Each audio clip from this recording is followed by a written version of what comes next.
Hey everyone, have a here, bring a video on Dragon Ball Z Dokkan Battle. In this video, we're going to be doing our full breakdown and some fun little team builds for the Dokkan Festival exclusive Saiyan Day Kid Goku. So with that, if you're new to my channel, like, subscribe, comment below, do all that good stuff.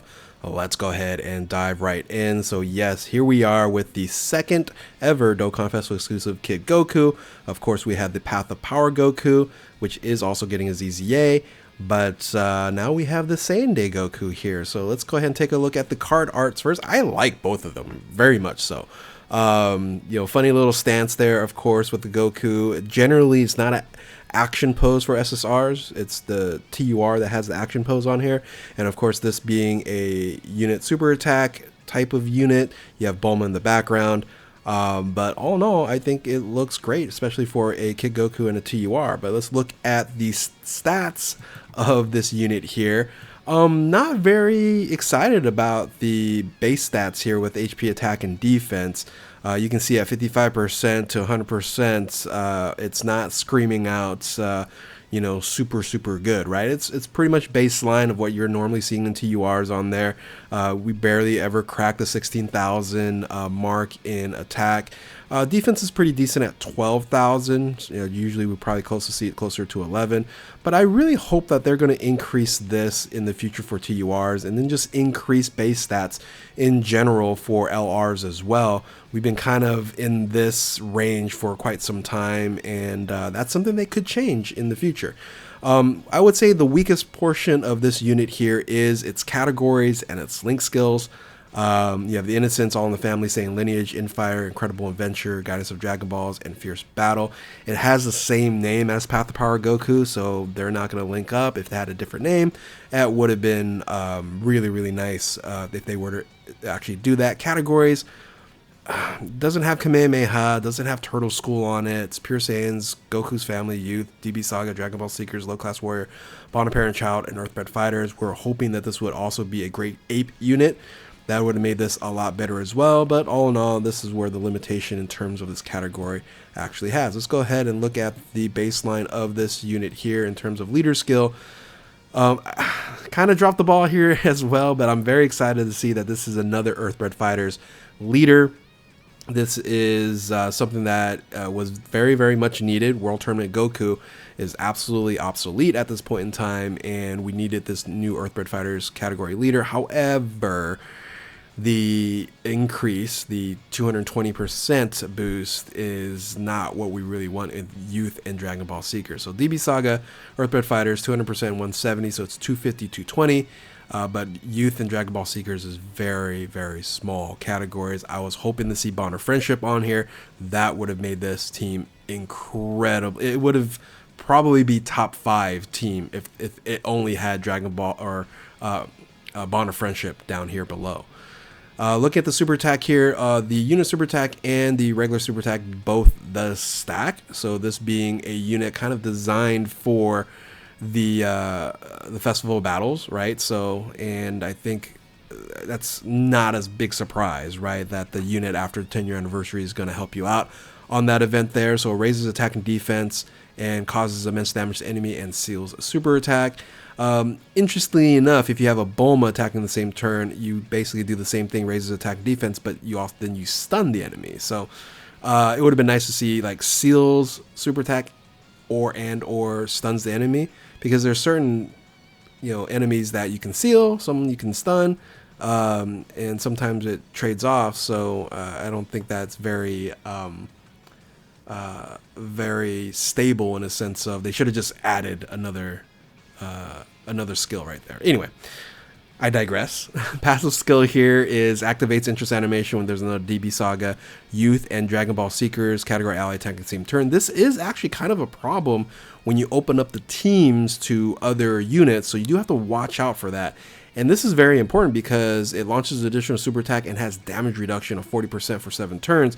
And the reason why this is so nice is when this is activated, you're not taking much damage while you build up your defensive stack, right? So I like how this is designed, but again, you do have to watch out for these 3 categories, making sure at least one is attacking the same turn to go ahead and activate this interest animation. So base effects here: attack and defense 200%, damage reduction of 20%, so that's 60% for 7 turns.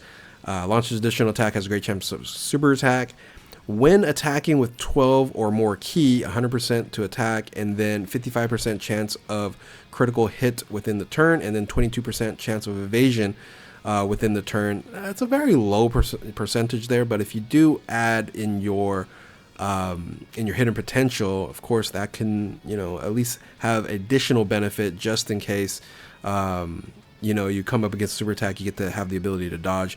Just in case you don't think you're going to be able to tank that, which you should. This is a very tanky unit. So when receiving an attack, it's additional 200% to defense, which is great. For every super attack performed, it's 50% up to 200%. That's 4. So basically, after 2 turns, you should be done with that. And then after performing, this is important here, after performing 7 or more super attacks in a battle, launches an additional attack, a super attack, and then guards against all attacks. So you lose 40%, but you get guard, but then you should also build up pretty nicely, especially if you're in first position or second position when you are running your teams. Now, they did add something extra. So something extra here is this active skill here. In terms of Goku Goes Fishing, recovers 30% HP, so it's a nice little healing effect. And then ki +3, attack and defense 30% in the battle. Forever. Really, really strong there. So you can go ahead and activate this third turn from start of battle. If you want to hold on to it, you can hold on to it. And then wait for it for the for the HP recovery. And then that boost will boost up for the remainder of the battle. It's nice. You don't have to do it right away, but I guess you can do it right away so that you can even stack more and more and more. So either way, it's still going to be a multiplicative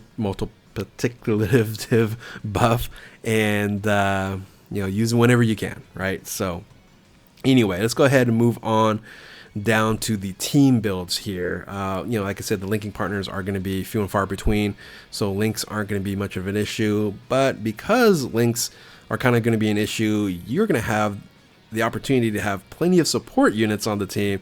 So this is what your team may look like in terms of building this initial team here with the DB Saga Earthbred Fighters. I think it's really strong. So as you can see here, triple support, right? We don't technically, when I'm recording this video, don't technically have the EZA to the Path to Power Goku yet, but we will. And if you're going to run the Kid Goku in first position, you can run the Path to Power Kid Goku as a support floater, which is kind of where it's designed to be right now anyway, with having less orbs to get the maximum benefit in his kit. Now, the Int Chi-Chi support is all superclass units, so that's nice there.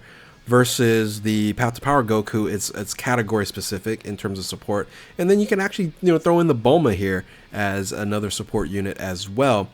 You have Bunny Bulma as an option, you have Mai as an option, you even have if you have like more AGL units, you can even run the 60% support with a Pan.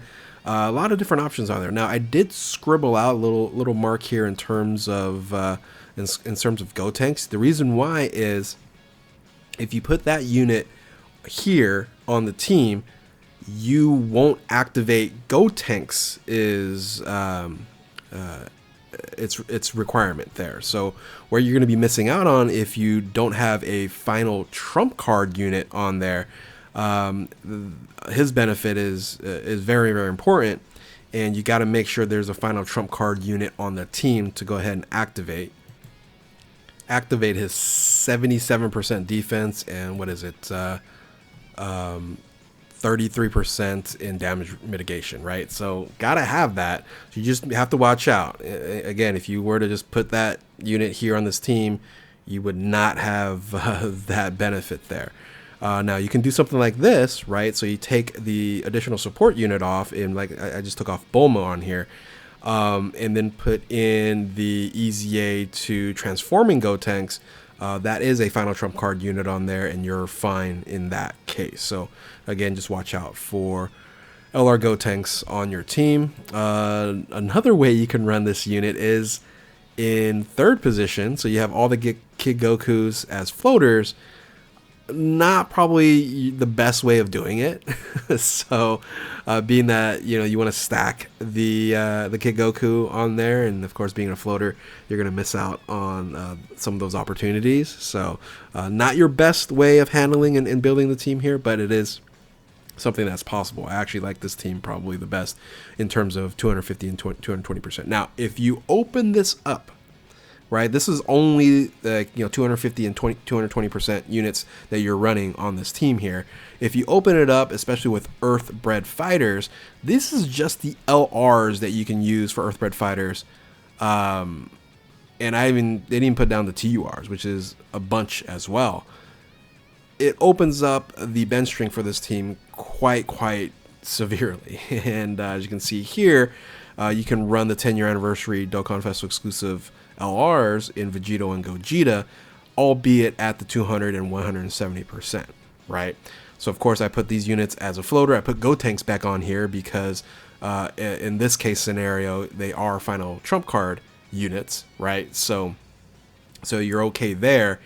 And yeah, look at all the other units I just put down on the alts, right? Yeah, Tech UI Goku, MUI Goku, Family Kamehameha Gohan, Beast Gohan. LR34 isn't like really benefit. It's a great unit, right? A standalone unit on this team, but it's not going to really support anybody, right? None of them is Power Beyond Super Saiyan or Grade 8 Power. So it's just kind of more of a standalone unit there. But again, ultimately the bench strength just, is huge now. And makes this team even better. So you can run something like this. You can bring the other units up on top. So now you have the youth Dragon Ball Seekers or DB Saga as floaters, so they'll still activate the entrance animation if you're running the Kid Goku here as well. Remember, you can run Kid Goku in a second or third position. There's no really limitation on him. He just kind of works fine on first position, which is really nice. Here's again the problem that you have to look out for, right? Entrance animation, DB Saga, Youth, Dragon Ball Seekers. So if you were to run like something like this here, Beast Gohan in this spot, then you're not going to activate if Vegito or Gogeta is in that spot there. You have to wait for Kid Goku to then go into that spot. So you just got to watch out on who you're putting into maybe that second position if you're going to be running some different options on here.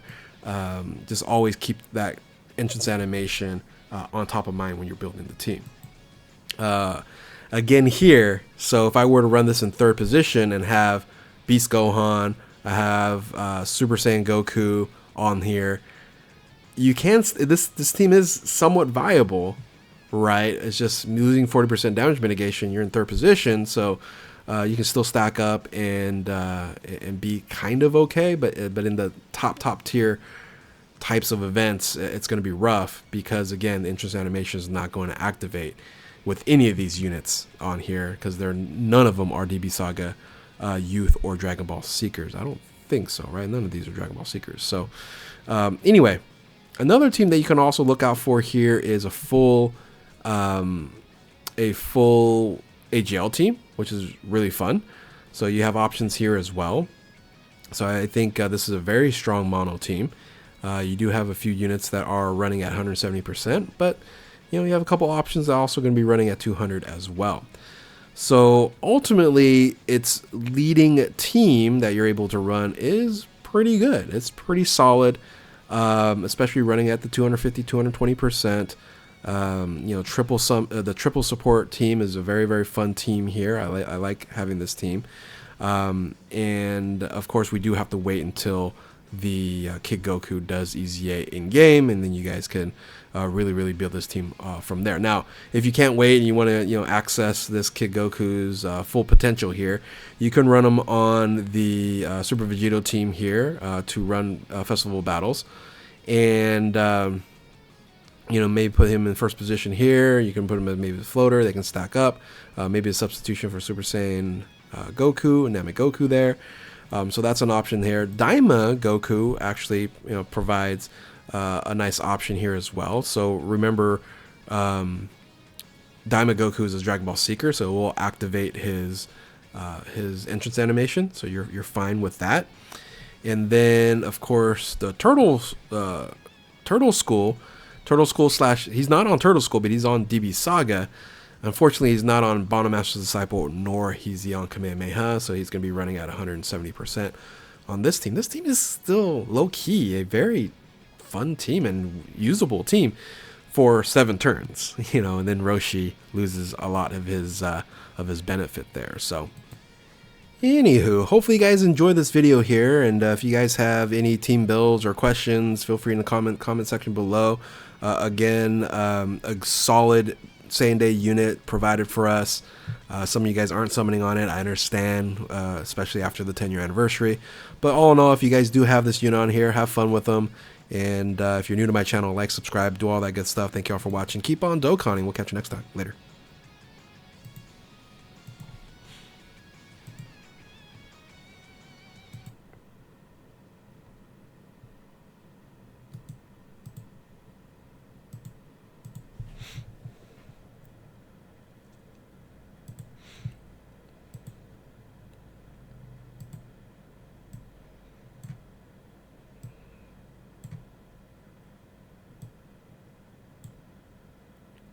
What?